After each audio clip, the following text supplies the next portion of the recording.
अस्सलाम वालेकुम। Microsoft Excel के कोर्स की ये पहली वीडियो है। माइक्रोसॉफ्ट एक्सेल का ये कोर्स जो है ये मेनली बिगिनर्स के लिए डिज़ाइन किया गया है, जिसको हम बिल्कुल माइक्रोसॉफ्ट एक्सेल के एबीसी से स्टार्ट करेंगे और आहिस्ता आहिस्ता इसको आगे लेके चलेंगे। इस कोर्स की पहली वीडियो में आज हम मेनली जो डिस्कस करेंगे वो इसकी इम्पोर्टेंस है और इसकी यूज़ है, और बाकी इसका जो ये सारा जो लेआउट है जो आपको इधर नज़र आता है स्क्रीन के ऊपर जब आप MS एक्सेल को ओपन करते हैं, तो इसमें आपको क्या क्या चीज़ें नज़र आती हैं उसको आज हम पहली वीडियो में डिस्कस करेंगे। सबसे पहले आ जाती है कि इसकी इम्पोर्टेंस और इसका यूज़ क्या है MS एक्सेल का। देखिए, MS एक्सेल का जो मेनली जो यूज़ है वो है डेटा एंट्री का। इसमें आप किसी भी किस्म के डाटा को एंटर कर सकते हैं, और दूसरा है उस डाटा को सिर्फ एंट्री के बाद आप उसको एनालाइज भी कर सकते हैं, उसके ऊपर डिफरेंट किस्म के फार्मूलाज लगा सकते हैं, और उसको आप फिर मुख्तलिफ़ तरीके से आप उसको प्रेजेंट भी कर सकते हैं, जिसमें मेनली सबसे अच्छी जो फॉर्म होती है वो होती है ग्राफिकल रिप्रेजेंटेशन की। तो आप इसमें डिफरेंट किस्म के ग्राफ्स बना सकते हैं, मैथ्स की प्रॉब्लम्स, स्टैट्स की प्रॉब्लम्स को उसमें सॉल्व कर सकते हैं, और इसमें आप मुख्तलिफ़ किस्म का जो रिकॉर्ड है, जैसे कि कुछ सेल एंड परचेज़ का रिकॉर्ड है, किसी के पास स्टोर है, किसी को कुछ स्कूल है तो स्कूल का डाटा रख सकते हैं, कोई टीचर है तो अपनी क्लास का डाटा भी उसमें बना सकता है। किसी भी किस्म का आपका जो ऑफिस वर्क है उसमें आप उसका डाटा जो है आप इसमें स्टोर कर सकते हैं। इसके अलावा इसमें अगर आप इसकी जॉब्स के बारे में देखा जाए तो फ्रीलांसिंग जो प्लेटफॉर्म है उसमें इसकी काफ़ी ज़्यादा जो है वो जॉब्स जो हैं वो अवेलेबल हैं, जो आप घर बैठ के जो है वो काम कर सकते हैं। इसकी ऑनलाइन जो जॉब्स हैं वो इसमें काफ़ी ज़्यादा अवेलेबल हैं। इसके अलावा गवर्नमेंट और प्राइवेट में भी अक्सर जो है वो डेटा एंट्री ऑपरेटर की आपने देखा होगा जॉब्स आती जाती हैं, तो उसमें भी मेनली जो है वो माइक्रोसॉफ्ट एक्सेल ही यूज़ किया जाता है।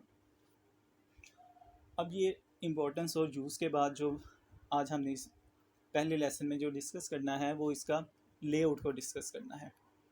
सबसे पहले हम इसमें आप ऊपर देखेंगे तो आपको ये डिफरेंट किस्म के टैब्स नज़र आ रहे हैं। एक होम टैब है, इंसर्ट है, पेज लेआउट है, फार्मूलाज हैं, डेटा है, रिव्यू है, व्यू है। इन सारे टैब्स को जो है हम बारी बारी जो है अपनी अगली वीडियोस में डिस्कस करेंगे। आज हम इस होम टैब पे रहेंगे। होम टैब में अगर आप देखें तो नीचे आएँ तो आपको ये एक नेम बॉक्स नज़र आ रहा है जिसमें J12 लिखा आ रहा है। अब ये J12 क्या चीज़ है, या ये नेम बॉक्स में क्या होता है? नेम बॉक्स में दरअसल ये जो एक सेल सेलेक्ट किया जाता है एक्सेल के अंदर, जो ये आपको डिफरेंट बॉक्सेस नज़र आ रहे हैं, इस एक बॉक्स को सेल कहा जाता है, जो मैंने इधर लिखा भी हुआ है। अब इस सेल का एक नेम होता है। जैसे अब मैंने इस सेल को सिलेक्ट किया है, इसका नाम आ रहा है E5। अब ये E5 इसका नाम कैसे रखा गया है? वो इस तरह रखा गया है कि ई जो है इसमें जो है कॉलम है, जैसे कि मैंने एरो से शो किया गया है, जो ऊपर से नीचे की तरफ जो है वो डायरेक्शन आ रही है, इसमें इसको हम कहते हैं कॉलम है, और जो लेफ़्ट से राइट जो हमारी डायरेक्शन जा रही है बॉक्सेस की या सेल्स की, उसको हम रो कहा जाता है। अब ये जो मैंने सेल सेलेक्ट किया गया है, इसकी जो मुझे इधर नेम बॉक्स में इसका नेम शो हो रहा है वो है E5। अब E5 इसका क्या है? E5 से मुराद है ई इसका कॉलम है और 5 इसकी रो है। सो इस तरह इस सेल का नाम हो जाएगा E5। ऊपर ABCDEFGH जो ये आपको नज़र आ रहे हैं ये है कॉलम नेम्स, और ये जो 1 2 3 4 5 है ये है रोज़ का नंबर। तो इस तरह आप किसी भी सेल को अगर आपने लोकेट करना, जैसे इससे जो निचला सेल है इसकी आपको देखें तो इसका आ रहा है E6, ई कॉलम और 6 नंबर पे उसकी रो है। तो इस तरह आप किसी भी सेल को लोकेट कर सकते हैं, और ये है नेम बॉक्स। इसके बाद ये जो आपको नज़र आ रहा है ये है फार्मूला बॉक्स। आप इसमें कोई भी फार्मूला जो है वो टाइप कर सकते हैं। तो ये रो हो गई, कॉलम हो गया। सेल का आपको पता चल गया कि सेल का जो नंबर दिया जाता है वो किस तरह दिया जाता है, कॉलम और रो के अकॉर्डिंगली। इसके अलावा अब आप नीचे आएँ तो आपको ये शीट 1 नज़र आ रही है और आगे प्लस का साइन नज़र आ रहा है। शीट 1 है, जिस तरह आपने देखा होगा कि जो मैथ्स की जो पहले जो है वो नोटबुक्स होती थी उसके ऊपर बॉक्सेस बने होते थे, तो आप समझ सकते हैं, आप ये समझ लें कि ये उसका एक पेपर है।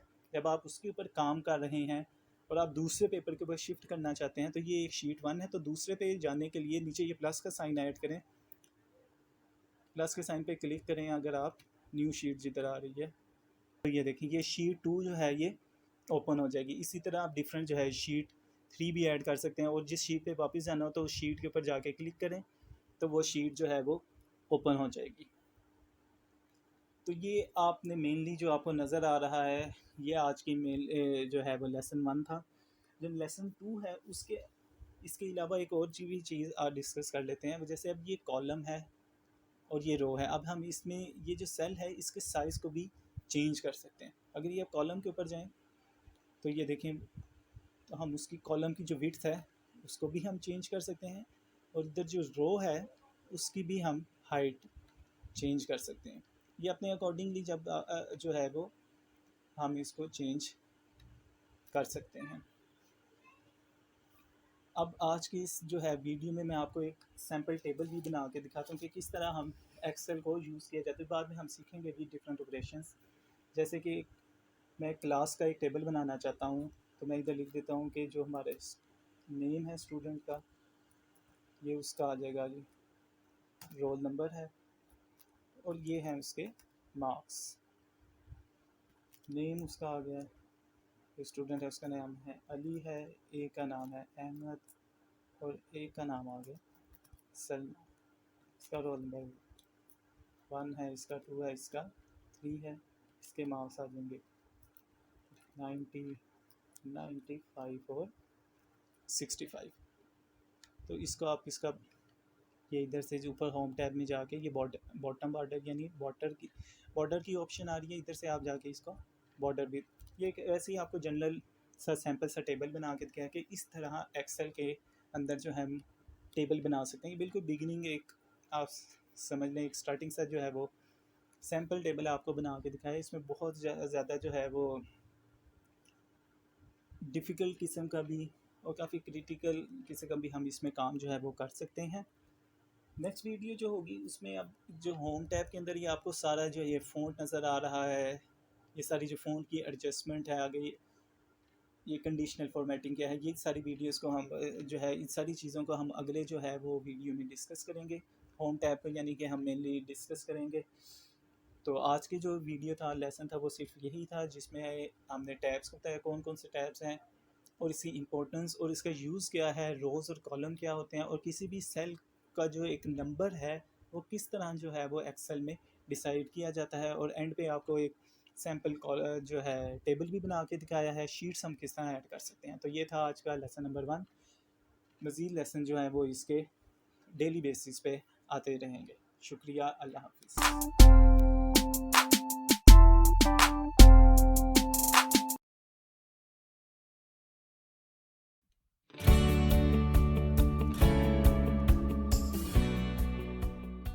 अस्सलाम वालेकुम। माइक्रोसॉफ्ट एक्सेल के कोर्स की आज की ये दूसरी वीडियो है। इसमें हम जो चीज़ें डिस्कस करेंगे उसमें हम font type, size and colour discuss करेंगे, फ़ॉन्ट की अलाइनमेंट, रैप टेक्स्ट क्या होता है, मर्ज एंड सेंटर की ऑप्शन किस तरह यूज़ की जाती है, ऑटोमेटिक नंबरिंग हम एक्सेल में किस तरह यूज़ करते हैं, शीट का नेम कैसे चेंज किया जाता है, और एंड पे हम एक एग्जाम्पल टेबल बनाएंगे। सबसे पहले हम डिस्कस करेंगे फ़ॉन्ट के टाइप, साइज़ एंड कलर। इसके लिए मैंने एक सैम्पल स्टेटमेंट यहाँ पे लिखी हुई है, काइंडली सब्सक्राइब माय चैनल। इसका अगर हमने फ़ॉन्ट चेंज करना है तो आप ये देखें, इधर ऑप्शन आ रही है जो कि पहले से फ़ॉन्ट यूज़ हो रहा है वो कैलिबरी। अगर हम इसको चेंज करना चाहें तो कोई सा भी फ़ॉन्ट, एरियल है, इसको हमने इधर से सिलेक्ट करेंगे तो फ़ॉन्ट टाइप चेंज हो जाएगी। उसका साइज़ चेंज करने के लिए जो ऑलरेडी साइज़ है वो है 12 है। ये यहाँ पे क्लिक करेंगे तो आप देखें यहाँ से आप फ़ॉन्ट का साइज़ भी इजीली चेंज कर सकते हैं। इसके अलावा अगर आप जो है अपने वर्ड को बोल्ड करना चाहें तो ये बी जो है यहाँ से बोल्ड हो जाता है, उसके साथ जो है आई यहाँ से आप इटैलिक्स में लिख सकते हैं, और साथ जो यू है जिसके नीचे अंडरलाइन है यहाँ से आप अपने टेक्स्ट को अंडरलाइन जो है वो कर सकते हैं। तो इस तरह आप जो है ये फ़ॉन्ट की डिफरेंट ऑप्शंस जो है वो यूज़ कर सकते हैं। इसके अलावा फ़ॉन्ट का कलर अगर आपने चेंज करना है तो ये फ़ॉन्ट के कलर को चेंज करने की ऑप्शन है। यहाँ से आप कोई सा भी कलर अगर आप सिलेक्ट करेंगे तो ये आपका फ़ॉन्ट का कलर चेंज हो जाएगा। इसके अलावा अगर आप फ़ॉन्ट का कलर वही रखना चाहते हैं और आप चाहते हैं कि जो बैकग्राउंड सेल है, सेल का कलर चेंज हो जाए, तो उसके लिए आपने क्या करना है, वो जो सेल जिसका कलर चेंज करना है आपने उनको सेलेक्ट करना है, और ये फ़ॉन्ट कलर के साथ जो ऑप्शन है फिल कलर की, इसमें जाना है। इसमें से भी जो सा भी आप कलर सेलेक्ट करेंगे तो आपके जो सेल का जो बैकग्राउंड कलर है वो हो जाएगा, और जबकि फ़ॉन्ट का कलर जो है वो पुराने वाला ही सेम रहेगा। अब नेक्स्ट चीज़ जो हमने डिस्कस करनी है वो है फ़ॉन्ट की अलाइनमेंट। अलाइनमेंट में अगर आप देखें, इसके लिए मैं ये सेल जो है वो सिलेक्ट करता हूँ। आप ये देखें, ये इसके ऊपर मैं, ये है टॉप अलाइनमेंट। जब मैं इस टॉप अलाइनमेंट पे सिलेक्ट करूँगा तो ये जो रैप टेक्स्ट जो इधर लिखा हुआ है ये ऊपर की तरफ मूव करेगा। तो ये देखें, ये ऊपर मूव किया है, सेंटर में आएगा तो ये सेल के सेंटर में अलाइन हो जाएगा, और यहाँ से इसके ये सेल के बॉटम में अलाइन हो जाएगा। ये आप अपने जो है रिक्वायरमेंट के मुताबिक इसको यूज़ कर सकते हैं। मेनली ये सेंटर में यूज़ होता है। इसके जो नीचे जो ऑप्शंस 3 नज़र आ रही हैं ये भी अलाइनमेंट के हैं। इसके सेल में हमने इसको टेक्स्ट को कहाँ अलाइन करना है, इस ये सेंटर अलाइन हो जाएगा। इधर से हम जाएंगे तो ये सेल के राइट पे अलाइन हो जाएगा, और यहाँ से ये लेफ़्ट में अलाइन हो जाएगा, और यहाँ से दोबारा सेंटर में हम इसको ला सकते हैं अगर ज़रूरत हो तो। आप इधर देखें, अब ये ऑप्शन नज़र आ रही है ओरिएंटेशन की। ओरिएंटेशन में ये होता है कि अगर आपने सेल को किसी भी, वो टेक्स्ट को किसी भी एंगल के ऊपर ओरिएंट करना हो, किसी भी एंगल पे लिखना हो, तो आप यहाँ से उसको लिख सकते हैं। फॉर एग्ज़ाम्पल, अगर ये 1 जो है ये मैंने लिखा हुआ है, इसको मैं किसी एंगल पे लिखना चाहता हूँ, तो आपने इसको सिलेक्ट कर लें। ये देखें, जैसे एंगल क्लॉकवाइज है, ये एंगल आ रहा है क्लॉकवाइज, तो आप ये देखें ये 1 जो है ये क्लॉकवाइज एक एंगल पे लिखा गया। अगर मैं इसको अपनी मर्ज़ी के किसी एंगल यानी 30 एंगल 50 डिग्रीज के एंगल पे लिखना चाहूँ, तो इधर से आपने फॉर्मेट सेल अलाइनमेंट पे चले जाना, और इधर साइड पे आपको शो रहा है ये डिग्रीज में ये एंगल। तो यहाँ आप जोन सा भी एंगल लिखेंगे, 30 डिग्री अगर आप एंगल लिखेंगे तो आपका जो टेक्स्ट है वो 30 डिग्रीज के एंगल पे लिखा जाएगा। अगर आप इसको दोबारा नॉर्मल लाना चाहते हैं तो वो होता है 0 डिग्री का एंगल। आप दोबारा यहाँ पे जाएं, फॉर्मेट सेल अलाइनमेंट पे जाएं, और इसको अगर हम 0 कर देंगे तो हमारा टेक्स्ट जो है वो दोबारा जो है वो 0 डिग्री के एंगल यानी कि नॉर्मल पोजीशन में आ जाएगा। ये अपनी रिक्वायरमेंट के मुताबिक अपने टेबल को किसी भी तरह आप शो करने के लिए, अपने टेक्स्ट को शो करने के लिए आप ये ऑप्शन यूज़ कर सकते हैं। ये जो नीचे भी 2 ऑप्शंस आपको नज़र आ रही हैं, इंक्रीज़ इंडेंट और डिक्रीज़ इंडेंट, ये भी अगर आप अपने टेक्स्ट को अपने सेल में के अंदर मूव करना चाहें उसी के लिए यूज़ होती हैं। जैसे मैं, ये देखें, ये सेल जो है वो रैप टेक्स्ट जो है ये मूव हो रहा है, इनको जब मैं क्लिक कर रहा हूँ, तो इस तरह ये दोनों ऑप्शंस भी टेक्स्ट को अलाइन करने के लिए यूज़ की जाती हैं। अगले जो हमने यूज़ करना है ऑप्शन वो है रैप टेक्स्ट को समझना है। ये काफ़ी इम्पोर्टेंट है। जैसे फॉर एग्ज़ाम्पल, इसका मैं कलर रिमूव करता हूँ ताकि ये ठीक तरीके से नज़र आ जाए। इधर से नो फिल में जाए तो आपका कलर जो है वो रिमूव हो जाता है। रैप टेक्स्ट में ये होता है कि अगर आप इस कंप्लीट टेक्स्ट को एक सिंगल सेल के अंदर रैप करना चाहें तो आप इसको एक सेल के अंदर रैप कर सकते हैं। वो किस तरह होगा कि आपने इस सेल के अंदर रैप करना है इस सारे टेक्स्ट को, तो उसको आपने सेलेक्ट करना है और रैप टेक्स्ट में चले जाना है। तो आपका जो सारा जो टेक्स्ट है वो एक सेल के अंदर जो है वो रैप हो गया है। जो पहले 3 से 4 सेल्स के अंदर था वो अब एक सेल के अंदर रैप हो गया। अगर आप इसको दोबारा से ख़त्म करना चाहें तो रैप टेक्स्ट, तो इसको सिलेक्ट करें, रैप टेक्स्ट पे दोबारा क्लिक करें, तो आपका दोबारा जो है वो टेक्स्ट जो है वो नॉर्मल पोजीशन पे आ गया है। ये रैप टेक्स्ट का यूज़ है कि आप एक सेल के अंदर अपने टेक्स्ट को अगर रैप करना चाहें। अगली ऑप्शन होती है मर्ज एंड सेंटर की। मर्ज एंड सेंटर में ये होता है, अब जैसे ये हमारा टेक्स्ट जो है ये 3 सेल्स में लिखा हुआ है, इसको मैं अगर इन तीनों सेल को मिला के एक सिंगल सेल बनाना चाहूँ तो उसके लिए मर्ज एंड सेंटर की ऑप्शन यूज़ होती है। उसके लिए मैं ये करूँगा कि इन तीनों सेल्स को सिलेक्ट करूँगा, मर्ज एंड सेंटर पे क्लिक करूँगा, तो अब आप ये देखें कि ये सिंगल सेल हो गया। पहले जैसे ये 1 2 3 सेल्स थे, अब उसकी जगह पे ये सिंगल सेल बन गया है मर्ज एंड सेंटर की ऑप्शन से। इसको अगर हम रिमूव करना चाहें तो इसको सिलेक्ट करके मर्ज एंड सेंटर पे क्लिक करें, तो ये देखें 3 सेल्स के अंदर दोबारा हमारा जो टेक्स्ट है वो डिवाइड हो गया है। रैप टेक्स्ट से ये होता है कि वो एक सिंगल टेक्स्ट में रैप हो जाता है, जिस तरह ये हुआ था, अनरैप भी कर दिया। और मर्ज एंड सेंटर से तीनों सेल्स कंबाइन होके एक सिंगल सेल जो है वो बना देते हैं। ऑटोमेटिक नंबरिंग में ये होता है, अगर हमने कोई लिस्ट बनानी है और हमने नंबरिंग लिखनी है 1 2 3 4, तो ये ऐसे काफ़ी ज़्यादा देर लग जाती है। ऑटोमेटिक नंबरिंग के थ्रू ये होता है कि 1 2 अगर मैंने बस लिखा है तो मैंने इन दोनों को सिलेक्ट करना है। राइट पे जो सेल के बॉटम पे जाना है तो ये प्लस का साइन आ जाएगा, अब मैंने अपने माउस के जो है लेफ़्ट बटन पे क्लिक करना है और इसको नीचे ड्रैग करना है, तो आप देखें ये नंबरिंग जो है वो ऑटोमेटिकली जितना भी आप ड्रैग करेंगे वहाँ तक ये नंबरिंग 1 सेकंड के अंदर हो जाएगी। तो इस तरह हम ऑटोमेटिक नंबरिंग के थ्रू हम इजीली जो भी लंबी लिस्ट हम नंबर्स की बना सकते हैं। एंड पे हमने चेंज शीट नेम, शीट का नेम को चेंज करने के लिए हमने उस शीट पे जाना है। ये शीट 2 जैसे लिखा हुआ है, इसको मैं चेंज करना चाहता हूँ लेसन 2 पे। इसको मैंने सेलेक्ट किया, रीनेम पे गया, रीनेम पे जाके मैंने इधर लिख दिया लेसन 2। तो ये मेरी शीट का जो नेम है ये चेंज होके अब हो जाएगा लेसन 2 का।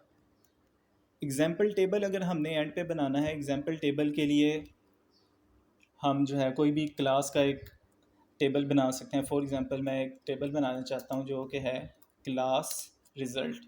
क्लास रिज़ल्ट, अब ये 2 सेल्स पे आ रहा है, इनको मैंने इकट्ठा किया 3-4 सेल्स को, मर्जन सेंटर किया, इसको बोल्ड कर लिया क्योंकि ये हेडिंग है, तो ये मर्जन सेंटर से ये उसकी मेन हेडिंग बन गई। इधर मैं रोल नंबर लिख सकता हूँ, स्टूडेंट नेम। अब स्टूडेंट नेम जो है वो 2 सेल्स में जा रहा है, इसको मैंने एक सेल में करने के लिए रैप टेक्स्ट की ऑप्शन यूज़ की जा सकती है, तो ये स्टूडेंट नेम आ जाएगा। ये ऑब्टेन्ड मार्क्स जो हैं वो अगर हमने इधर लिखने हैं तो ये रैप टेक्स्ट के थ्रू वो भी एक सेल में आ जाएगा। रोल नंबर अगर हमने लिखना चाहते हैं, लिस्ट रोल नंबर की बनाना चाहते हैं, तो उसी के लिए हम ऑटोमेटिक नंबरिंग की ऑप्शन यूज़ करेंगे, तो हम नंबरिंग जो है वो इजीली कर सकते हैं। और इन सब को अगर हमने सेंटर में करना है तो यहाँ से हम इस सब को सेंटर में भी कर सकते हैं। तो इस तरह जो है हम इस सारे जो है वो ऑप्शंस को यूज़ कर सकते हैं। ये था आज का लेसन नंबर 2।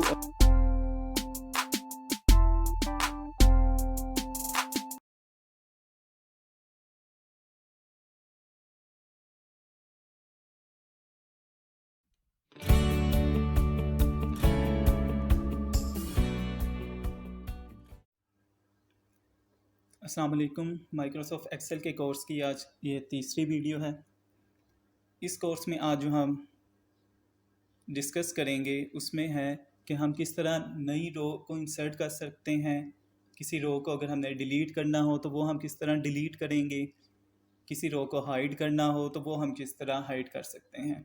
इसी तरह हम कोई एक न्यू कॉलम भी ऐड कर सकते हैं जहाँ हमें ज़रूरत हो, कोई अनवांटेड कॉलम हो उसे डिलीट भी कर सकते हैं, और काफ़ी मरतबा हमें कॉलम को हाइड भी करना पड़ता है तो हम कॉलम हाइड भी कर सकते हैं। एंड पे हम जो डिस्कस करेंगे वो हम ये देखेंगे कि माइक्रोसॉफ्ट एक्सेल में हम फार्मूलाज जो हैं वो किस तरह लिखते हैं, यानी कि फार्मूला लिखने का एक उसमें खास फॉर्मेट होता है, वो हम किस तरह लिखते हैं। तो हम फार्मूलाज को भी आज से हम स्टार्ट कर देंगे। सबसे पहले हम देखते हैं कि हम रो हम किस तरह नई इंसर्ट करा सकते हैं। इसके लिए आप देखें कि फॉर एग्ज़ाम्पल मैंने ये 1 और 2 जो है ये इधर लिखा हुआ है और मैं कोई एक डाटा एंट्री भूल गया हूँ और जो कि इस 1 और 2 के दरमियान में एक डेटा जो है वो आना था। तो अब उसका एक ये तरीका है कि मैं इस सारे जो डाटा को डिलीट करूँ और दोबारा से जो है वो लिखना स्टार्ट करूँ। लेकिन माइक्रोसॉफ्ट एक्सेल हमें ये जो है वो अपॉर्चुनिटी प्रोवाइड करता है कि हम एक नई यहाँ पे ब्लैंक रो इंसर्ट करा सकते हैं।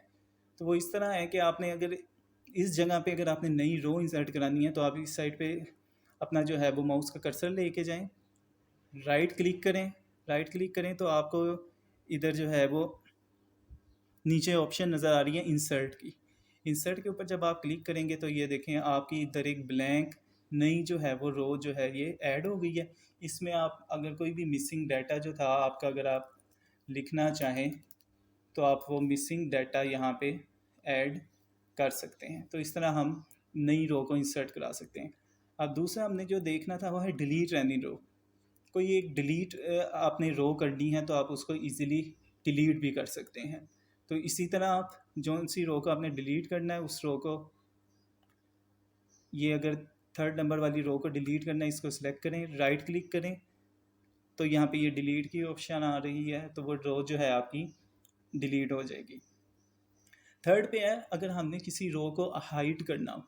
हाइड का ज़्यादातर फंक्शन जो है तब यूज़ होता है कोई फार्मूला का, जब हम एक टेबल बनाते हैं तो उसमें जो कुछ जो है कैलकुलेशंस वाले जो रोज़ या कॉलम्स होती हैं उसको हम हाइड कर देते हैं, और जो सिर्फ मेन कैलकुलेशंस वाले कॉलम्स होते हैं या रोज़ होती हैं उनको शो किया जाता है। तो इसको हाइड करने का तरीका ये है, फॉर एग्जांपल मैं इस रो को हाइड करना चाहता हूँ, तो मैंने इस रो पे जाना है, राइट क्लिक करना है, और ये आप देखें सेकंड लास्ट पे ऑप्शन आ रही है हाइड की, तो मैंने इसको हाइड कर देना। तो आप देखें आपको वो जो रो जो है वो इधर मौजूद है बैक एंड पे, लेकिन आपको नज़र नहीं आ रही। तो इस तरह ये रो हाइड हो गई है। अगर मैंने इस रो को अनहाइड करना है तो वो उस रो पे आपने जाना है, राइट क्लिक करें आप,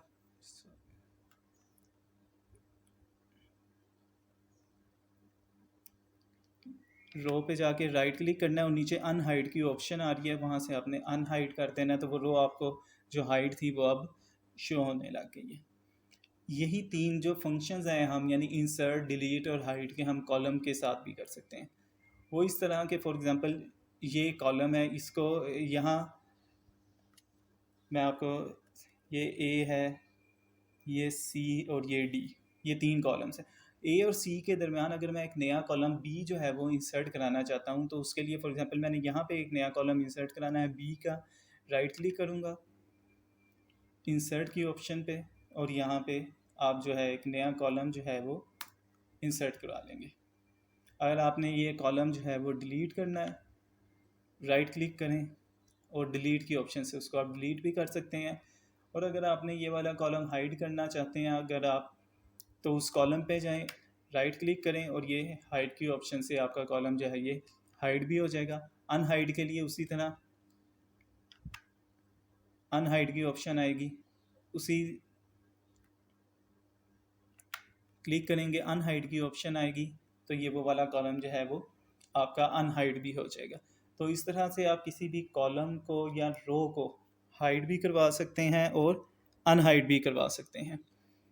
अब जो नेक्स्ट चीज़ जो इम्पोर्टेंट आज हमने डिस्कस करनी थी वो ये है कि माइक्रोसॉफ्ट एक्सेल जो है वो सिर्फ डेटा एंट्री के लिए यूज़ नहीं होता, इसमें हम डेटा को एनालाइज भी कर सकते हैं। एनालाइज में के लिए जो है वो डिफरेंट जो है वो फार्मूलाज भी यूज़ होते हैं, मैथमेटिकल फार्मूलाज जो है वो यूज़ हो सकते हैं। आज सिंपल सा एक फार्मूला हम डिस्कस करेंगे जिसमें मैं आपको बताऊंगा कि आप इसमें फार्मूला लिखने का मेथड क्या होता है। फॉर एग्जांपल ये कॉलम है ए, इसमें मैं एक वैल्यू है मेरी 2 है, सी की वैल्यू है 3, और मैं ये चाहता हूँ कि इस डी कॉलम के अंदर, इसको सेंटर कर लेते हैं, इस डी कॉलम के अंदर इन दोनों का प्लस करके इधर आंसर आ जाए। एक तो तरीका यह है कि मुझे 2 और 3 पता है, 5 होते हैं तो मैं इधर 5 लिख दूँ, लेकिन इसका ये है कि अगर इधर 4 हो जाता है तो मुझे बार बार इधर जो है वो चेंज करना पड़ेगा मैनुअली। अगर मैं यहाँ पे फॉर्मूला लिख दूँ तो ये ऑटोमेटिकली यहाँ पे अपडेट होता जाएगा। अब अगर मैंने यहाँ पे एक सम का फार्मूला लिखना है तो वो किस तरह होगा कि मैंने जिस सेल के अंदर फार्मूला लिखना होता है उसको सिलेक्ट किया, ये होता है फार्मूला बार, फार्मूला बार में गए। फार्मूला लिखने का एक्सेल में जो मेथड है वो ये है कि आपने इक्वल से हमेशा सारे फार्मूला स्टार्ट करने हैं। सबसे पहले आपने इक्वल का साइड जो है वो यहाँ पे डालना है, उसके बाद अब आप ब्रैकेट डालें। अब आप ये चाहते हैं कि आपका ये वाला सेल और ये वाले सेल को आपने ऐड करना है और उसका आंसर यहाँ पे आना चाहिए। तो जो सा आपने पहले सेल जो है वो यूज़ करना है वो ये है 2 वाला, इस सेल को ऐड किया। अब आप चाहते हैं कि इन दोनों को प्लस हो, तो ये प्लस का साइन लिखा हमने। अब दूसरा जो है इसमें प्लस हमने ये वाला सेल करना है, ये वाले सेल को क्लिक किया। अब क्योंकि हमारा ये फार्मूला कंप्लीट हो गया, हमने इन दोनों को ही ऐड करना था, तो हमने ब्रैकेट को क्लोज कर दिया और एंटर कर दिया। एंटर करने से अब आप देखें कि आपका जो आंसर है 2 + 4 6 जो है वो इस सेल में, जिसमें हमने ये वाला फार्मूला जिसको मैंने सेलेक्ट किया है, तो ऊपर फार्मूला बार में शो हो रहा है कि मैंने यहाँ पे फार्मूला यूज़ किया है E2 + F2। E2 क्या है? E2 है ये वाला सेल, E कॉलम और सेकंड रो, और F2 है F कॉलम और सेकंड रो। यानी कि E2 और F2 को जो ऐड करके आंसर आएगा वो इधर G2 जो है सेल उसमें लिख दिया जाएगा। अब ये मैंने यहाँ पे फॉर्मूला जो है वो लग गया है, अब ये परमानेंट फॉर्मूला हो गया इस शीट के लिए। अब जब भी मैं इन दोनों में अगर ए की जगह पे मैं 3 भी कर दूंगा तो 3 + 4 इज इक्वल टू 7। वो ऑटोमेटिकली अब फार्मूला इस इन दो सेल्स के अंदर जो सी भी वैल्यूज़ हम एंटर करेंगे वो उनको ऐड करता हुआ यहाँ पे अपडेट करता जाएगा। ये बेसिक सा फार्मूला आज मैंने आपको बताया कि फार्मूला लिखने का जो इसमें मेथड है वो सिखाने के लिए कि इक्वल से हमेशा हमने स्टार्ट करना है और जोन सा जिन जिन सेल्स पे जोन सा फंक्शन जो है हमने ऑपरेट करवाना चाहते हैं उन सेल्स को हमने फार्मूला में सिलेक्ट करना है। दरमियान में जो भी हमने प्लस माइनस मल्टीप्लाई है वो हम यूज़ करेंगे, उसका साइन यूज़ करेंगे तो हमारा जो है वो फार्मूला जो है वो ऑपरेट होना स्टार्ट हो जाएगा। इसका एक सम के फंक्शन का एक और भी फार्मूला जो होता है वो माइक्रोसॉफ्ट एक्सेल जो है वो हमें देता है। उसमें ये है कि हम अगर मैं फॉर एग्जांपल यहाँ पे इस फार्मूला सम का ही लगाना चाहता हूँ तो इक्वल का साइन सबसे पहले डालेंगे। माइक्रोसॉफ्ट एक्सेल का एक ऑलरेडी बिल्ट इन फार्मूला है जिसे सम कहते हैं, SUM सम लिखेंगे आप, ब्रैकेट स्टार्ट करेंगे और ये देखें आपको शो कर रहा है नंबर 1 और नंबर 2 या नंबर 3 जितने भी नंबर्स हैं। आप अब आपके पास इधर 2 नंबर्स हैं जिनको आपने ऐड करना है। आपने इन दोनों जो सेल्स हैं इनको सेलेक्ट कर लेना है। इन दोनों सेल्स को सिलेक्ट किया, ब्रैकेट को क्लोज कर दिया, एंटर किया तो आपके पास जो है वो उसका आंसर आ जाएगा। एक जो पहले मैंने आपको मेथड बताया जिसमें प्लस का साइन डाल के आपने प्लस किया और दूसरा ये आप सम का जो है वो ऑलरेडी बिल्ट इन फार्मूला जो है एक्सेल का आप ये भी यूज़ कर सकते हैं और उसके थ्रू भी आप एडिशन जो है वो हासिल कर सकते हैं। तो ये दो मेथड थे ऐड करने के, एडिशन के। तो जो अब नेक्स्ट जो है वो लेसन होगा माइक्रोसॉफ्ट एक्सेल के इस कोर्स का, उसमें हम फार्मूलाज को मज़ीद डिटेल से देखेंगे, इस सम के फार्मूला को भी मज़ीद डिटेल से देखेंगे, सब्ट्रैक्शन को, मल्टीप्लिकेशन को, डिवीजन कैसे की जाती है और इन फार्मूलाज का टेबल के अंदर यूज़ कैसे किया जाता है, कहाँ पे ये फार्मूलाज जो हैं वो यूज़ किए जाते हैं, वो अब हम नेक्स्ट जो है वो उस लेक्चर में देखेंगे। अल्लाह हाफिज़।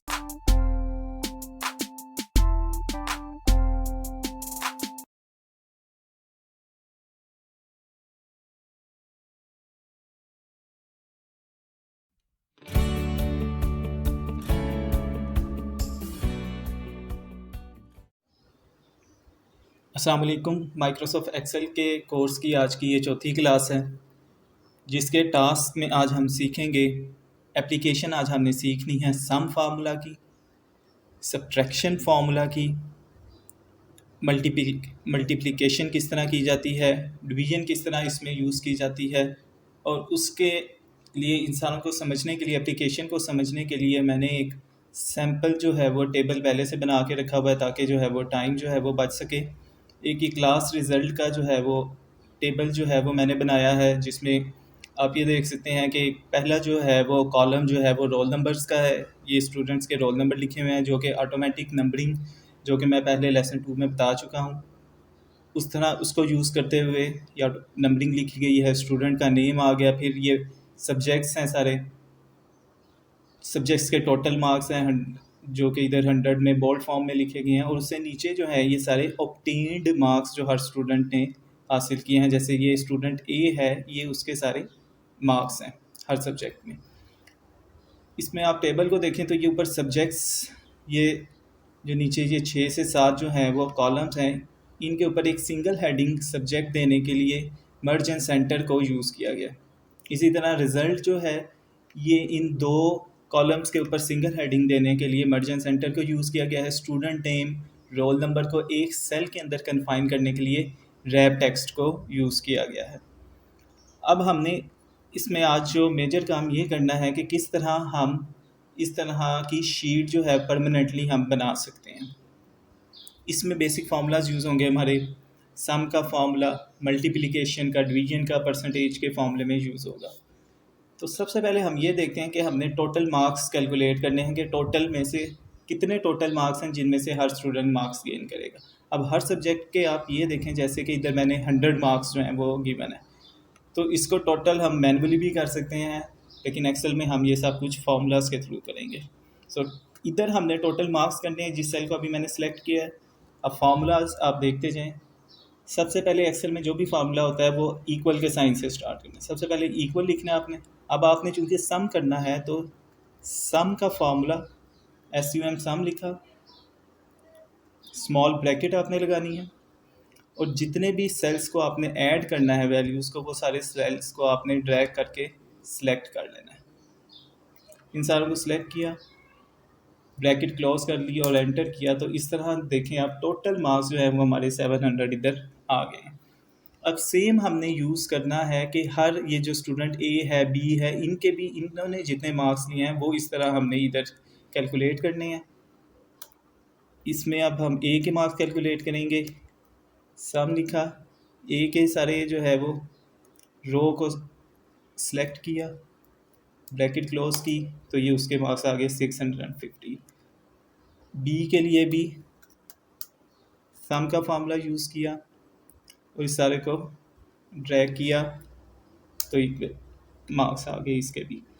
अब इस तरह हम आप देखें कि अगर 100 स्टूडेंट्स हों तो हमें 100 के लिए अलग-अलग फार्मूला यूज़ करना पड़ेगा, लेकिन इससे भी एक्सेल जो है वो हमें एक जो है वो चीज़ प्रोवाइड ये करता है, आसानी हमें ये देता है कि अब देखें हमने जो पहले तीनों सेल हैं उसके अंदर सेम फार्मूला अप्लाई किया है, सम का फार्मूला अप्लाई किया है और सेम कॉलम्स के ऊपर अप्लाई किया है, G से लेके M तक, जिसे आप देख सकते हैं, यानी कि हम सेम प्लेस के ऊपर जो है वो एक सेम फार्मूला लगा रहे हैं। तो एक्सेल हमें ये अपॉर्चुनिटी देता है कि अगर मैं इन तीनों पहलुओं को सिलेक्ट करूं जिसमें मैं ऑलरेडी फार्मूला लगा चुका हूं, तो इधर और उसके जो है वो राइट साइड पे बॉटम पे लेके जाऊं तो ये एक छोटा सा प्लस का साइन बन जाता है। इसको अगर मैं नीचे तक ड्रैग करूं जहां तक मैंने वो सम का फार्मूला वही लगाना है जो मैं पहले ऊपर लगा चुका हूं, तो मैं नीचे तक ड्रैग करूंगा तो आप ये देखें ये सारे स्टूडेंट्स के जो मार्क्स जो हैं वो ऑटोमेटिकली एक्सेल ने कैलकुलेट कर दिए हैं, क्योंकि एक्सेल ने समझ लिया था कि पहले 2-3 मरतबा फार्मूलाज लगाने से कि मैं इस फॉर्मेट में फार्मूलाज लगा रहा हूँ, इन सेल्स पे लगा रहा हूँ, तो जब मैं उसे ड्रैग करूँगा तो वही कॉलम्स में फार्मूला जो है वो एक्सेल जो है वो खुद ही से लगा देगा। अब जैसे ये एक E के मार्क्स हैं, तो आप ये देखें जिनको मैंने कैलकुलेट करना था वो सारी रो को एक्सेल ने ऑटोमेटिकली खुद ही जो है वो कर दिया था। तो इस तरह जो है ये एक्सेल हमें ये अपॉर्चुनिटी। अब हमने इनकी कैलकुलेट करनी है परसेंटेज, तो जो टोटल मार्क्स हैं वो तो परसेंटेज उसकी कैलकुलेट करने की ज़रूरत नहीं, वो तो 100% ही होगी। अब हमने स्टूडेंट A की जो है वो परसेंटेज कैलकुलेट करनी है। अब परसेंटेज का जो हमें फार्मूला होता है वो ये होता है कि ऑब्टेन्ड मार्क्स जो स्टूडेंट के हैं 615 और टोटल मार्क्स हैं 700, obtained marks divided by total marks multiply by 100। अब हम ये फार्मूला इधर अप्लाई करेंगे, इक्वल ब्रैकेट लगाई, ऊपर आ जाएगा, ब्रैकेट के ऊपर जो आता है हमारा ऑब्टेन मार्क्स है 615, इसको हम डिवाइड करेंगे, डिवाइड का साइन, डिवाइड करेंगे टोटल मार्क्स जो कि हैं 700, ये हमारी एक फ्रैक्शन बन जाएगी। इसको किया क्लोज और मल्टीप्लाई करेंगे हम इसको मल्टीप्लाई के साइन से, ये मल्टीप्लाई का साइन है 100 से, obtain marks divided by total marks multiply by 100, तो ये स्टूडेंट की परसेंटेज आ गई 87.9%। इसी तरह अगले के लिए भी इसी तरह करेंगे, इक्वल का साइन, ब्रैकेट, ऑब्टेन मार्क्स हैं इसके 551, डिवाइड करेंगे, ये टोटल मार्क्स का जो था ये वाला 700, इस सेल को करेंगे, चूज़ किया, ब्रैकेट को क्लोज किया, मल्टीप्लाई बाय 100, तो ये इसकी भी परसेंटेज आ गई। अब क्योंकि हम ये हो गया, अब आप ये देखें कि इस फॉर्मूले में हमारा जो ये जो वाला जो सेल है जो कि सेल है N8 जो रेड कलर से शो हो रहा है, ये हमारा हर फार्मूले के अंदर जो है ये कॉमन सेल रहना है। जो ऊपर वाला बट्टे के ऊपर वाला जो सेल है ये चेंज होता जाना है, जबकि नीचे वाला जो सेल है उसने कॉमन रहना है। तो उस कॉमन रहना है, तो इसके लिए अब एक्सेल हमें कि ये सहूलत प्रोवाइड करता है कि हम इस सेल को फार्मूला के अंदर फिक्स कर सकते हैं। फिक्स करने की इस तरह कर सकते हैं कि ये N8 को हमने फिक्स करना है, तो N से पहले भी ये डॉलर का साइन और 8 पे भी डॉलर का साइन जो है ये इधर लगा देते हैं, डॉलर का साइन। इससे हमारी जो है सेल जो है वो फिक्स हो जाता है। अब हर फार्मूले के जो नीचे जो है वो डिनोमिनेटर में यही सेल जो है वो यूज़ होगा। तो इसको हमने इधर कर दिया, फिक्स कर दिया। अब हम ड्रैग इसको जब करेंगे नीचे की तरफ तो ये एक्सेल जो है ये ऑटोमेटिकली परसेंटेज आप देखें कैलकुलेट करता जाएगा। हर फार्मूले के जो है बटे के ऊपर वाला आप देखें कि वो सेल चेंज होता जाएगा, लेकिन उसके जो नीचे है बटे के नीचे जो है वो N8 जो सेल है वो हमारा फिक्स हो जाएगा। वो फिक्स करने का आपको तरीका बता के दिया है कि आपने डॉलर का साइन जो है वो यूज़ करना है। तो इस तरह अब एक्सेल ने जो है वो हर स्टूडेंट की परसेंटेज भी कैलकुलेट कर दी है। तो इस तरह अब आप देखें कि हम सम का फार्मूला भी यूज़ कर सकते हैं, मल्टीप्लिकेशन का फार्मूला देख लिया हमने, डिवीजन का फार्मूला जो है ये इस तरह हमने देख लिया। सेल को, एक स्पेसिफिक सेल को अगर हमने फिक्स करना हो किसी फार्मूले के अंदर, वो किस तरह किया जा सकता है। आज के ये जो है था वो लेक्चर सिर्फ इतना सा था जिसमें हमने फार्मूलाज की एप्लीकेशन देखी है। इंशाल्लाह नेक्स्ट लेक्चर के अंदर जो है वो मज़ीद जो है वो डिटेल के साथ इन चीज़ों को देखा जाएगा और एक्सेल में ग्राफ्स कैसे बनाए जाते हैं उसका भी इंट्रोडक्शन दिया जाएगा। अल्लाह हाफिज़।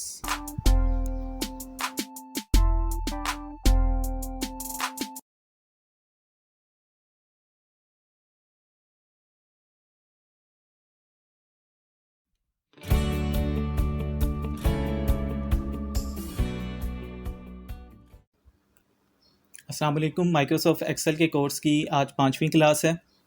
इसमें हम देखेंगे introduction to graphs in MS Excel और फिर सैम्पल ग्राफ भी एक हम बनाएंगे। माइक्रोसॉफ्ट एक्सेल की जो सबसे बड़ी जो है फ़ीचर है, इंपॉर्टेंट फ़ीचर, वो ये है कि इसमें ना सिर्फ हम डेटा को एंटर कर सकते हैं बल्कि डाटा को प्रेजेंट भी कर सकते हैं। और डाटा को प्रेजेंट करने का सबसे बेहतरीन जो तरीका है वो है ग्राफिकल फॉर्मेट। तो ग्राफ बनाने के लिए होम टैब के साथ आप देखें इंसर्ट टैब की ऑप्शन होती है। आपने इंसर्ट टैब में जाना है और यहाँ पे आप राइट साइड में मूव करें तो सेंटर में चार्ट्स की ऑप्शन है। चार्ट्स में आपको यहाँ पे डिफरेंट टाइप्स के जो है वो चार्ट्स जो है वो नज़र आ रहे हैं, जिसमें कॉलम चार्ट है, बार चार्ट है, रेडार चार्ट है, लाइन चार्ट है, ये एरिया चार्ट है, कॉम्बो है, पाई चार्ट और स्कैटर चार्ट। इसमें जो सबसे ज़्यादा जो यूज़ किए जाते हैं वो ये स्कैटर है, कॉलम चार्ट, बार चार्ट और पाई चार्ट, ये मेनली यूज़ होते हैं, लेकिन बाकी चार्ट्स भी अपनी अपनी रिक्वायरमेंट के मुताबिक यूज़ किए जाते हैं। तो डाटा जो है वो पहले से मैंने लिख लिया गया है, ये आप देख सकते हैं। ईयर्स और सैलरी का डाटा जो है ये यहाँ पे लिखा जा चुका है, यानी डेटा एंट्री का जो एक काम है वो मुकम्मल कर लिया गया है। अब हमने इसको प्रेजेंट करना है। प्रेजेंट करने के लिए एक हम ग्राफ बनाते हैं। ग्राफ के लिए हम ये स्कैटर चार्ट जो है जो सबसे ज़्यादा यूज़ होता है, इसको हम सिलेक्ट करेंगे। इसमें से हम ये जो सेकंड लास्ट जो ऑप्शन नज़र आ रही है इसको हम यूज़ करते हुए चार्ट बनाएंगे। चार्ट को हमने ये सिलेक्ट कर लिया। ये पहले से एक कोई डाटा जो है ये यहाँ से रफली सिलेक्ट करके हमें दे रहा है, जिसकी ज़रूरत नहीं है। हमने जो है ये नया डेटा जो हमने यूज़ करना है इसको सिलेक्ट करते हुए हमने ग्राफ बनाना है। तो हमने क्या करना है, ग्राफ के ऊपर क्लिक करना है, राइट क्लिक करेंगे तो ये सिलेक्ट डेटा की ऑप्शन आ रही है। सिलेक्ट डेटा में जाना है और इधर हमने चले जाना है ऐड में। ये पहले से इसको हम डिलीट कर देते हैं। कोई सीरीज़ जो है इसको हमने रिमूव कर दिया सीरीज़ को। ऐड में जाना है हमने। सीरीज़ का नेम आप जो भी लिख सकते हैं, जैसे कि इसमें ईयर वर्सेस सैलरी। अब ये हमें पूछ रहा है कि एक्स एक्सिस पे हमने कौन सी वैल्यू रखनी है। एक्स एक्सिस पे देखें हमने ये ईयर्स की वैल्यू जो है ये सिलेक्ट करनी है। तो इधर से हम ये सारी वैल्यूज़ को ड्रैग करके ये वैल्यूज़ हमारी यहाँ पे सिलेक्ट हो जाएंगी। इसी तरह अब ये वाई वैल्यूज़ को हमने सिलेक्ट करना है। तो वाई वैल्यूज़ भी ये सारी वैल्यूज़ जो हैं जिसको हमने पहला डाटा एंटर किया हुआ है वो वैल्यूज़ को हमने यहाँ पे सिलेक्ट कर लेना है। इसके बाद यहाँ पे ये ओके की ऑप्शन है, ओके करेंगे तो ये हमारी ये देखें ये वाली जो सीरीज़ है वो ईयर वर्सेस सैलरी यहाँ पे ऐड हो गई है।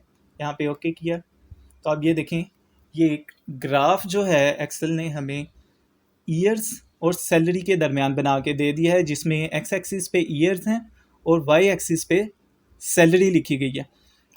अब अभी हम इसकी थोड़ी सी फॉर्मेट जो है वो थोड़ा बेहतर बनाएंगे। नीचे एक्स एक्सिस पे देखें, इसने 2008, 2010, 2012 दो दो ईयर्स का गैप दिया गया है, और वाई एक्सिस पे 10,000, 20,000, 30,000, 10,000 का गैप दिया गया है। जबकि आप अगर देखें हमारे डाटा में जो ईयर्स हैं उसमें एक एक ईयर का गैप है और सैलरी में 5,000 का गैप है। तो ये गैप को किस तरह एडजस्ट करते हैं? एक्स एक्सिस पे जाना है आपने, इसको सिलेक्ट करें, राइट क्लिक करें, और ये फॉर्मेट एक्सिस की ऑप्शन आ रही है, इसमें आप चले जाएं। फॉर्मेट एक्सिस में आपको सबसे पहले या बाउंड्स और यूनिट्स। बाउंड्स में आपने मिनिमम वैल्यू एंटर करनी है जहाँ से आपका ग्राफ स्टार्ट हो रहा है। एक्सेल ने ऑटोमेटिकली 2008 सेलेक्ट कर ली थी, हमारी वैल्यू 2010 से स्टार्ट हो रही है, तो हम इधर हम 2010 लिख देते हैं। मैक्सिमम वैल्यू जो है हमारे ग्राफ एक्स एक्सिस पे 2020 तक जा रहे हैं, तो हम 2020 लिख देंगे। अब ये है वो मेजर यूनिट्स जो कि गैप को शो करता है। 2010 के बाद 2012 लिखा हुआ है, लेकिन हम चाहते हैं कि हमें एक यूनिट का डिफरेंस आना चाहिए, तो हम इसको मेजर को 1 कर देते हैं। माइनर की अभी ज़रूरत नहीं है, क्योंकि वो काफ़ी ज़्यादा जो है वो एंट्रीज अगर हों तो हमारा तब ये यूज़ होता है। तो ये हमारा एक्स एक्सिस के फॉर्मेट जो है ये मुकम्मल हो गया। अब आप देखें 2010, 2011, 2012 यानी कि एक एक ईयर का गैप है और 20 तक जा रहा है। इसी तरह हमने वाई एक्सिस को भी हम करेंगे, इसको सिलेक्ट किया, फॉर्मेट एक्सिस पे गए, इसके बाउंड्स 0 से उसने स्टार्ट किया, इसको हम कहीं से भी स्टार्ट कर सकते हैं। फॉर एग्जांपल हम अपनी जो मिनिमम सैलरी है 40,000 वहाँ से स्टार्ट करते हैं, और मैक्सिमम सैलरी जो हमारी जा रही है वो है 80,000 2018 में इस डाटा के मुताबिक। तो हम 80,000 जो है हम इधर टाइप कर दिया। यूनिट्स अब मेजर जो है हमें 5,000 का गैप ही चाहिए, अब उसने वो 5,000 कर दिया है।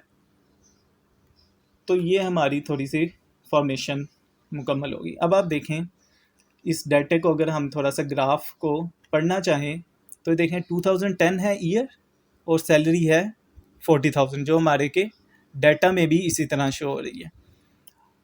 और हर साल जो है 5,500, 11 में 45,000, 12 में 50,000, इसी तरह जो है 2018 में आप देखें 80,000 सैलरी होगी 2018 में डाटा के मुताबिक भी, और 2019 में भी सैलरी 80,000 रही। तो आप ये देखें ये हॉरिजॉन्टल लाइन के साथ इसको रिप्रेजेंट किया गया है। और 2020 में सैलरी जो है वो कम हो गई, तो आप ये देखें लाइन जो है वो ड्रॉप हो रही है, नीचे की तरफ मूव कर रही है, जिसका मतलब ये है कि सैलरी जो 80,000 थी वो अब आके 70,000 हो गई है 2020 में। तो इस तरह हम ग्राफ से बहुत अच्छे तरीके से रिप्रेजेंट कर सकते हैं अपने किसी भी डेटे को, जो समझने में बहुत ज़्यादा आसानी हो जाती है किसी के लिए भी।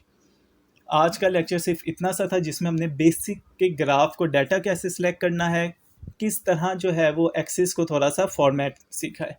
नेक्स्ट लेक्चर में हम इसको मुकम्मल डिटेल से इसकी फॉर्मेटिंग सीखेंगे कि किस तरह एक्सिस का टाइटल, ग्राफ का टाइटल डालना है, नीचे एक्सिस का title, X axis Y axis का जो है टाइटल किस तरह जो है वो हमने इंसर्ट करना है। इसकी मज़ीद जो है वो डिटेल होती है, इसका वो किस तरह सारी इसकी फॉर्मेटिंग की जाती है, वो नेक्स्ट लेक्चर में देखेंगे। अब तक के लिए अल्लाह हाफिज़।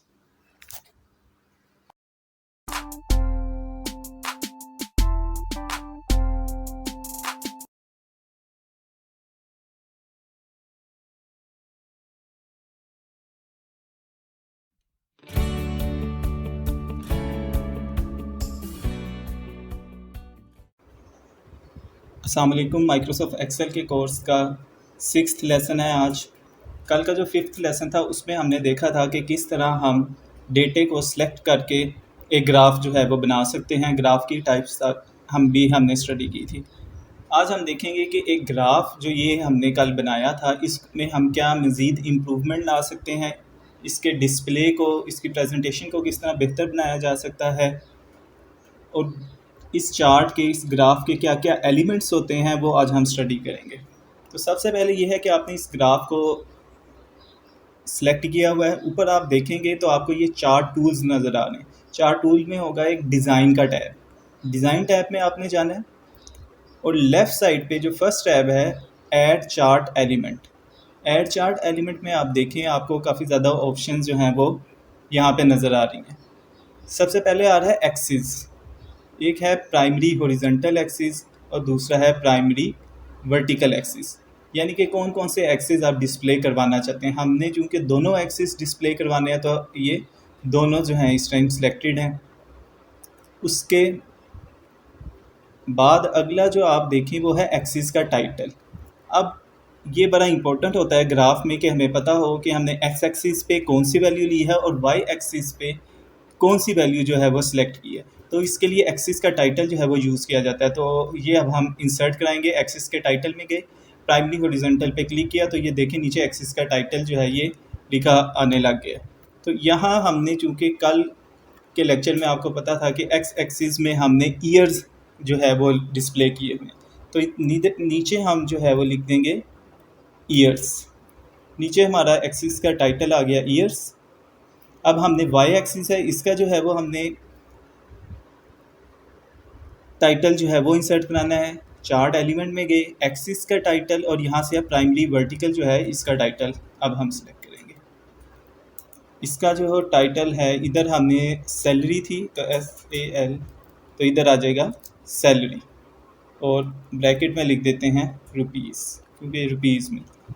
तो इस तरह अब हमारे ग्राफ से पता चल रहा है कि नीचे एक्स एक्सिस में ईयर्स हैं और वाई एक्सिस पे सैलरी है। अब इस चार्ट का भी एक टाइटल होता है जिससे इसका पता चल जाता है कि ग्राफ किस किस एलिमेंट्स के दरमियान ड्रा किया गया है। ग्राफ में उधर ही ऐड चार्ट एलिमेंट में जाएंगे, चार्ट का टाइटल आ रहा है। चार्ट का टाइटल अब ये देखें यहाँ पे, एक तो ये है कि नन, यानी आपका चार्ट का टाइटल अगर नहीं देना चाहते।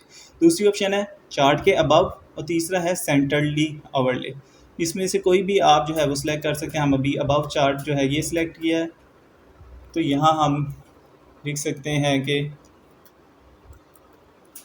ईयरली सैलरी, कि ये ईयरली सैलरी का चार्ट जो है वो हमने बनाया है। ईयरली सैलरी का ये चार्ट हमारा डिस्प्ले हो गया। अब हमारे एक्सिस के भी टाइटल हो गए हैं, हमारा चार्ट का भी टाइटल हो गया, तो जो तकरीबन कंप्लीट हमारा ग्राफ होगा। इसके अलावा जो है इसके एलिमेंट्स हम कौन से मज़ीद ऐड कर सकते हैं। ऐड चार्ट एलिमेंट में ही आप जाएँ तो आपको अब ये शो है डेटा लेबल्स। डेटा लेबल ये होता है कि ये जो पॉइंट्स आपको नज़र आ रहे हैं चार्ट्स में, डेटा पॉइंट्स जो नज़र आ रही हैं डेटा पॉइंट्स कहते हैं। इसके ऊपर जो है वो वैल्यू लिखी हुई भी आ जाती है, डिस्प्ले भी, कि ये डेटा पॉइंट जो है वो कौन सी वैल्यू को शो कर रहा है। तो ये भी हम डिस्प्ले कर सकते हैं। ऐड चार्ट एलिमेंट में जाएं, डेटा लेबल में जाएं, तो यहाँ से आप अपनी जो है वो कोई भी मर्ज़ी का डाटा लेबल जो है ये आप ये सिलेक्ट कर सकते हैं। आप अगर आप ये देखें, ये सिलेक्ट किया तो आप ये देखें इसमें आप डेटा लेबल भी शो करने लगे कि 2011 में 45,000 सैलरी है, 2012 में 50,000 है। यानी कि अगर आप इधर आप ग्राफ से करस्पॉन्डिंग ना भी देखें तो वहाँ पे डाटा लिखा हुआ आ रहा है। ये आपकी अपनी मर्ज़ी होती है, आपने ये इंसर्ट कराने हैं या नहीं करवाने, लेकिन ये एक ऑप्शन जो है वो मौजूद है। इसके अलावा जो ऑप्शन मज़ीद है इसमें ऐड चार्ट एलिमेंट में, वो है ग्रिड लाइंस। ग्रिड लाइंस भी काफ़ी जो है वो हेल्पफुल होती हैं डाटा को समझने के लिए। तो उसमें अगर आप देखें, एक ये है प्राइमरी मेजर हॉरिजॉन्टल। तो ये देखें, ये जब हमने इंसर्ट कराई हैं तो ये प्राइमरी हॉरिजॉन्टल्स जो हैं वो लाइंस जो हैं वो ग्राफ्स के ऊपर डिस्प्ले हो गई हैं। इसी तरह हम ग्रिड लाइंस में जाके प्राइमरी मेजर वर्टिकल, तो अब आप देखें कि ये वर्टिकल भी लाइंस डिस्प्ले हो गई हैं। ग्रिड लाइंस तो एक ये ग्रिड बन गई है। ग्रिड से ग्राफ को रीड करना काफ़ी आसान हो जाता है। जैसे ग्राफ पेपर जो है जो जिसमें मैनुअली ग्राफ बनाया जाता है, उस तरह का ये एक ग्राफ बन जाता है जिसको समझने में काफ़ी आसानी हो जाती है। मज़ीद चार्ट एलिमेंट में अगर आप जाएं तो साइड पे ये लेजेंड की ऑप्शन आ रही होती है। ये लेजेंड वैसे मोस्टली तब यूज़ होता है जब एक ग्राफ के ऊपर 3 से 4 जो है आपने लाइंस डिस्प्ले की हों, 3 से 4 ग्राफ जो है वो प्लॉट की हों, तो तब ये लेजेंड जो है वो यूज़ होता है। अगर डिफरेंट कलर हो, जैसे ये एक ब्लू कलर से ईयर वर्सेस सैलरी है, अगर आपने कोई एक और भी इसके ऊपर मंथली सैलरी का चार्ट बनाया वो और वो रेड कलर से डिस्प्ले हो रहा है, तो साइड पे जो है वो लेजेंड जो है वो रेड कलर से डिस्प्ले हो जाएगा। तो ये इसलिए यूज़ होता है। तो ये अब आप देखें कि जो स्टार्ट में ग्राफ था और अब ये ग्राफ है, ये ज़्यादा जो है वो क्लियर इन्फॉर्मेशन हमें दे रहा है कि ये ईयरली सैलरी का ग्राफ है। इसमें वाई एक्सिस पे सैलरी है, एक्स एक्सिस पे जो है वो ईयर्स को डिस्प्ले किया गया है, डाटा लेबल भी जो है वो हमने इसमें शो कर दिए हैं। इसके अलावा अगर आप देखें तो ये ईयर्स वगैरह की जो आपने ऊपर जो है वो टाइप किया, इसको आप अपनी पसंद का इसको बोल्ड कर सकते हैं। इसका अगर आपने साइज़ इंक्रीज़ करना है, फ़ॉन्ट साइज़, आप उसका कर सकते हैं। ये जो नीचे एक्स एक्सिस पे जो वैल्यूज़ हैं, इसका भी आप अपने अकॉर्डिंगली साइज़ जो है वो फ़ॉन्ट साइज़ कुछ भी जो है वो रखना चाहे आप इसको रख सकते हैं। तो इस तरह जो है वो चार्ट का जो है डिस्प्ले हम बेहतर बना सकते हैं। चार्ट एलिमेंट्स को यूज़ करते हुए आपने चार्ट को सिलेक्ट करके डिज़ाइन में जाना है और ऐड चार्ट एलिमेंट से आपने इसको सिलेक्ट करते जाना है। नेक्स्ट जो लेक्चर होगा इसमें हम मज़ीद चार्ट्स की फॉर्मेटिंग देखेंगे, जैसे आपको ये क्विक लेआउट नज़र आ रहा है, ये डिफरेंट कलर्स हैं। इसके अलावा ये फॉर्मेट चार्ट का जो है ये किस तरह वर्क करता है, ये हम नेक्स्ट लेक्चर में इंशाल्लाह डिस्कस करेंगे। अल्लाह हाफिज़।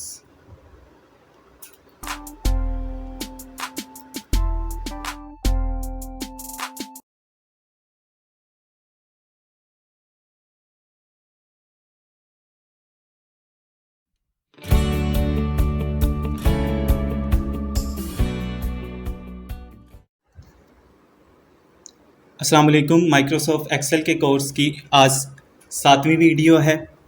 आज के टास्क में हम सीखेंगे कि कॉलम ग्राफ क्या होता है और कॉलम ग्राफ किस लिए बनाया जाता है, और आखिर में हम एक सैम्पल डेटा को लेते हुए कॉलम ग्राफ को प्लॉट भी करेंगे। तो कॉलम ग्राफ में आप देखें कि ये मैंने एक पिक्चर जो है वो कॉलम ग्राफ की लगाई हुई है। इससे हमें ये पता चल रहा है कि कॉलम ग्राफ मेनली यूज़ होता है डेटा को कंपेयर करने के लिए। अब आप ये देखें कि जैसे ये एक मंथली सेल्स का डाटा है 2016 का, और नीचे जो है हमारे पास जो है हमारे मंथ्स हैं, और वाई एक्सिस पे नंबर ऑफ़ सेल्स जो हैं वो प्रोडक्ट्स की शो की हुई हैं।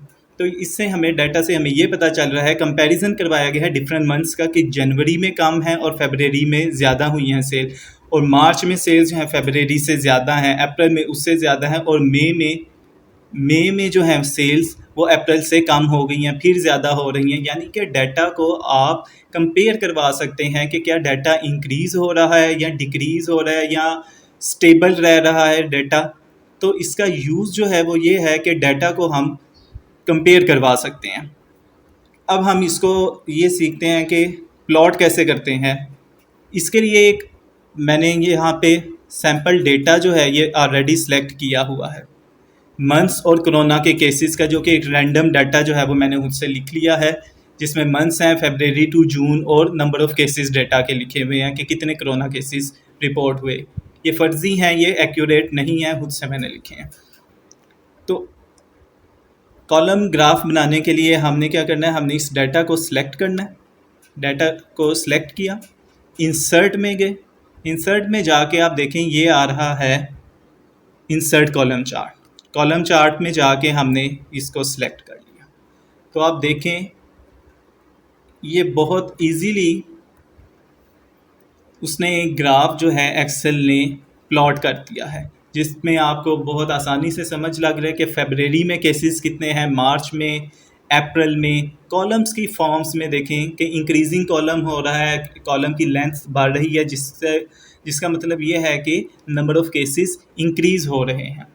इसकी हम मज़ीद जो है वो फॉर्मेटिंग कर सकते हैं ताकि इजीली समझ आ सके। टाइटल को अगर आपने चेंज करना है तो आप यहाँ पे लिख सकते हैं, जैसे कि monthly corona cases, monthly corona cases हमारे पास आ गए। इसी तरह हम वाई एक्सिस जो है डिज़ाइन में जाएंगे, ऐड चार्ट एलिमेंट में गए, एक्स एक्सिस के टाइटल में जाके इसका हम टाइटल लिख लेंगे कि इधर आ रहे हैं हमारे पास केसेस हमारे पास वाई एक्सिस पे आ रहे हैं। नीचे एक्सिस का हमें पता है कि वहाँ पे मंथ्स लिखे हुए हैं क्योंकि नेम लिखा हुआ है फरवरी, मार्च, अप्रैल का। अब हम इसमें मज़ीद क्या फॉर्मेटिंग कर सकते हैं ताकि हमारा डिस्प्ले मज़ीद आसान हो सके। आपने इन कॉलम्स को सिलेक्ट करना है, राइट क्लिक करना है, अब राइट क्लिक के बाद आप देखें यहाँ पे ऑप्शन आ रही है ऐड डाटा लेबल्स की। आपने यहाँ पे डाटा लेबल्स जो हैं वो ऐड कर देने हैं। डाटा लेबल से देखें आपके पास जो केसेस हैं वो हर कॉलम के ऊपर लिखे हुए नज़र आ रहे हैं। जैसे अप्रैल में देखें कि 50,000 ऊपर लिखा हुआ आ रहा है, आपको वाई एक्सिस की तरफ देखने की ज़रूरत नहीं पड़ेगी। आपको इजीली एक ही मरतबा देख के पता चल जाएगा कि किस मंथ में कितने केसेस हैं, और आप उसके जो साथ वाला जो मंथ है कोई भी वैल्यू उसके साथ कंपेयर करवा सकते हैं कि जी मार्च में 10,000 थे, अप्रैल में 50,000 हो गए जो ज़्यादा हो गए, मई में 1 लाख हो गए जो कि मज़ीद ज़्यादा हो गए। डाटा को कंपेयर करने में आपके लिए आसानी हो जाएगी। इसके अलावा हम इसमें ये कर सकते हैं कि ट्रेंड लाइन भी ड्रा कर सकते हैं।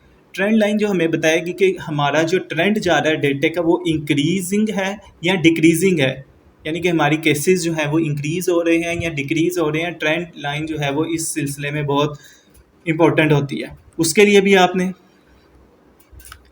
क्या करना है कि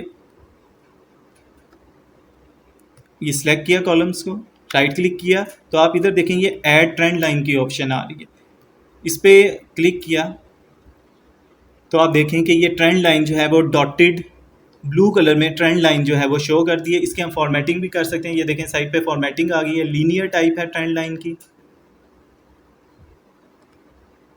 इसकी फॉर्मेटिंग के लिए हमने सॉलिड लाइन सेलेक्ट कर लेते हैं, और ये डॉटेड है, इसको लाइन में चेंज करने के लिए ये डैश टाइप जो आ रही है, यहाँ पे डैश टाइप की ऑप्शन है राइट साइड पे, इसको सॉलिड लाइन जो है ये सिलेक्ट किया।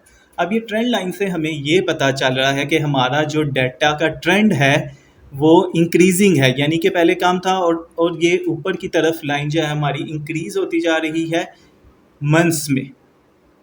जैसे जैसे मंथ आगे जाते जा रहे हैं हमारे केसेस बढ़ते जा रहे हैं, यानी कि हमारा जो ट्रेंड है वो इंक्रीजिंग ट्रेंड है। तो इस तरह हम ट्रेंड लाइन भी ड्रा कर सकते हैं। डाटा लेबल्स जो हैं आप इनको सिलेक्ट करके भी इसकी थोड़ी सी फॉर्मेटिंग कर सकते हैं। डाटा लेबल को सिलेक्ट किया है आपने, लेबल की ऑप्शंस में जाएं आप, तो यहाँ पे भी इसके लेबल की पोजीशन ज़्यादा इंपॉर्टेंट होती है। अब जैसे ट्रेंड लाइन जो है उसको क्रॉस कर रही है तो आप इसको इनसाइड एंड पे कर सकते हैं, सेंटर में कर सकते हैं, यानी कि डाटा जो हमने लिखा है हम उसकी पोजीशन कहीं भी चेंज कर सकते हैं। तो इस तरह हमारी जो है इस ग्राफ की काफ़ी अच्छी जो है वो सेटिंग हो जाती है। हमें बहुत अच्छे तरीके से समझ लग जाती है कि हमारा डेटा जो है वो क्या है, किस तरह हम उसको कंपेयर कर सकते हैं, हमारे डेटा का ट्रेंड क्या है। तो आज का लेसन जो था वो सिर्फ इतना सा था कि कॉलम चार्ट क्या होता है, किस लिए यूज़ किया जाता है, और हम इसको किस तरह ड्रा कर सकते हैं, और एंड पे ट्रेंड लाइन भी हम इसमें कैसे बना सकते हैं। शुक्रिया। नेक्स्ट लेक्चर में हम पाई चार्ट जो होता है उसके बारे में स्टडी करेंगे। अल्लाह हाफिज़।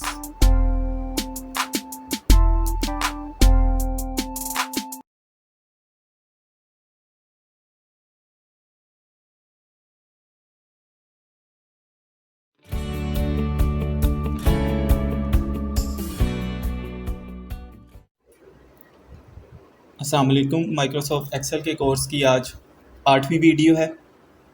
आज के जो हमारे टास्क हैं उसमें हम डिस्कस करेंगे इंट्रोडक्शन टू पाई चार्ट, और एंड पे हम एक एग्ज़ाम्पल जो है वो बनाएंगे, पाई चार्ट को एक्सेल पे ड्रा भी करेंगे। अब हम देखते हैं कि पाई चार्ट होता क्या है और ये किस लिए यूज़ किया जाता है। उसके लिए मैंने ये सामने एक पिक्चर रखी है पाई चार्ट की।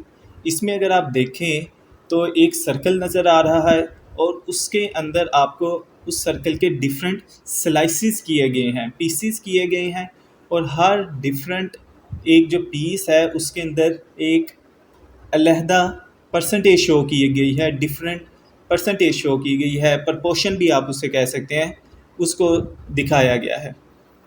इसको तब यूज़ किया जाता है जब हमारे पास एक डाटा हो और उसके डिफरेंट पोर्शंस हों, तो हम हर पोर्शन को अलहदा शो करने के लिए पाई चार्ट को यूज़ करते हैं। जैसे कि ये इस पिक्चर में अगर आप देखें कि ये एक डाटा लिया गया था कि जिसमें लोगों से पूछा गया कि आपको कौन सा कलर जो है वो पसंद है, तो उसको फिर पाई चार्ट पे इस तरह ड्रा किया गया है कि जैसे 16% ने कहा ब्लू पसंद है, 15 ने ग्रीन का कहा, 12% ने पर्पल का कहा, 9% ने पिंक का कहा। तो इस तरह हमारे पास अगर कोई डाटा हो जिसमें हम डिफरेंट प्रपोर्शंस को शो करना चाहें तो उसके लिए पाई चार्ट जो है वो यूज़ किया जाता है। अब जो है इस एग्ज़ाम्पल के लिए जो है वो मैंने एक डाटा जो है पहले से लिखा हुआ है, जिसमें आप ये देखें कि लैंग्वेजेस हैं जो पाकिस्तान में बोली जाती हैं, उर्दू, पंजाबी, सिंधी, सराइकी वगैरह, और आगे मैंने लिखी हुई है उनकी परसेंटेज के कितने परसेंट लोग इसे पाकिस्तान में बोलते हैं। जैसे उर्दू 10% है, पंजाबी 48 है, सिंधी 12, सराइकी 10 और ऐसे ही बलोची 3, पश्तो 8। तो इसको अगर हमने पाई चार्ट की फॉर्म में ड्रा करना है, अगर कहीं भी हमें प्रेजेंटेशन में कहीं भी इसकी ज़रूरत है तो वो हम किस तरह करेंगे। आप सबसे पहले जो है अपनी ये डाटा को सिलेक्ट कर लें। डाटा आपने ये सिलेक्ट कर लिया, इंसर्ट में आपने जाना है क्योंकि जो ग्राफ है वो इंसर्ट में ऑप्शन उसकी मौजूद होती है। इंसर्ट में जाके अब आपने ये देखें, आपको ऑप्शन नज़र आ रही है इंसर्ट पाई चार्ट और डोनट चार्ट। तो इसमें आपने पाई चार्ट में चले जाना है और ये फर्स्ट जो सिंपल पाई चार्ट है 2D, इसको आपने सेलेक्ट कर लेना। तो ये देखें बड़ा इजीली जो है चार्ट जो है वो हमारा बना दिया है उसने। इसकी हम मज़ीद जो है वो बेहतर जो है वो फॉर्मेटिंग करेंगे। चार्ट का टाइटल जो है वो आप कोई भी दे दें, जैसे कि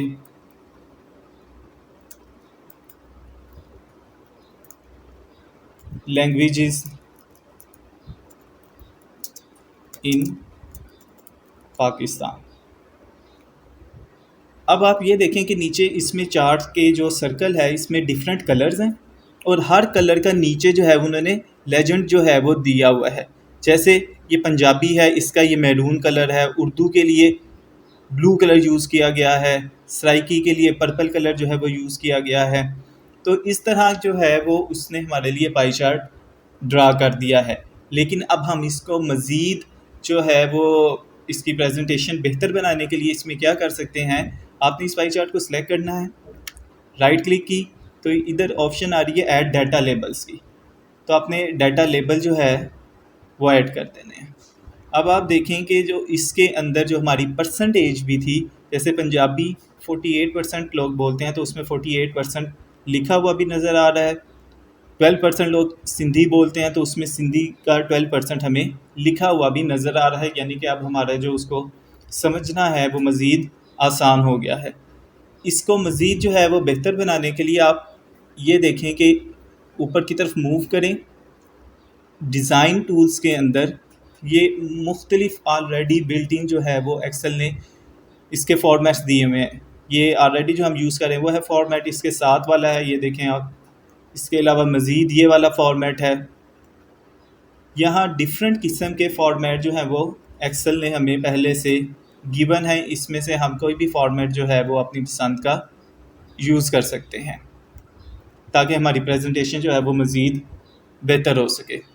इसके अलावा हम इसमें जो मज़ीद बेहतरी ला सकते हैं उसमें आपने इसको सिलेक्ट करना है, चार्ट को सिलेक्ट करना है आपने, राइट क्लिक किया, फॉर्मेट चार्ट एरिया में हम जा सकते हैं।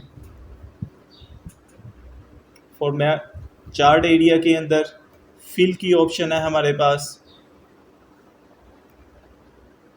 इसका देखें बैकग्राउंड जो है वो हमारा चेंज हो गया, सॉलिड फिल करना है तो ये सॉलिड फिल में ब्लू कलर है, नीचे से आप कलर चेंज जो है वो कोई भी कलर चेंज कर सकते हैं। इसके अलावा इसमें एक ऑप्शन आती है पिक्चर फिल की भी, यानी कि अगर हम बैकग्राउंड में कोई अपनी पसंद की कोई पिक्चर भी अगर हम लगाना चाहें तो वो भी हम पाई चार्ट में लगा सकते हैं। फिल में जाके ये देखें पिक्चर और टेक्सचर फिल है, पिक्चर फिल में जाएंगे तो और ये नीचे आ रहा है file, insert picture from file. तो फाइल की ऑप्शंस में जाके आप कोई भी जो है पिक्चर, जैसे ये सैंपल के तौर पे मैं ये पिक्चर ले लेता हूँ, ये पिक्चर जो है इसके बैकग्राउंड में भी लग सकती है।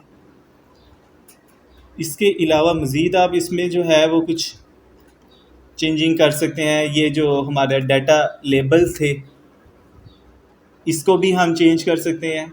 इसका भी जो इसको हम इस टाइम ये नो फिल हुआ हुआ है, इसको हम सॉलिड फिल भी कर सकते हैं। देखें डाटा लेबल्स को भी हाईलाइट कर दिया है उसने।